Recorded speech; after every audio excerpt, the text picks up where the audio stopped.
জলটা নেমেছে মেঝে থেকে। আচ্ছা, জলটা নামেনি পুরোটা এখনো। আপনার ছেলে প্রতিবন্ধী? আচ্ছা, ছাদে আছে।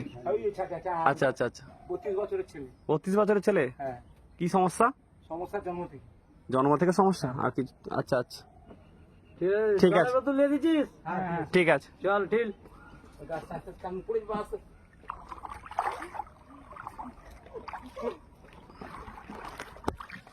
মানুষ সত্যি অসহায়। আপনারা যারা এই ভিডিও দেখবেন তাদেরকে অনুরোধ করব, আপনাদের যেখানেই বাড়ি হোক একবার খানাকুল থানায় আসুন, রাজহাটি গ্রামে আমরা যোগাযোগ করিয়ে দেবো। নৌকায় করে গিয়ে যেভাবে হোক আপনারা যদি পারেন সাহায্য কিছুটা যদি পাশে দাঁড়াতে পারেন আসুন। অত্যন্ত অসহায় মানুষ এখানে রয়েছে, অসহায়তার সঙ্গে জীবনযাপন করছেন। খাদ্য পানীয় প্রত্যেকটা সংকট, এবং বাড়ির ওপরে এখনো জল। এরকম বড় বন্যা আগে আমরা দেখিনি।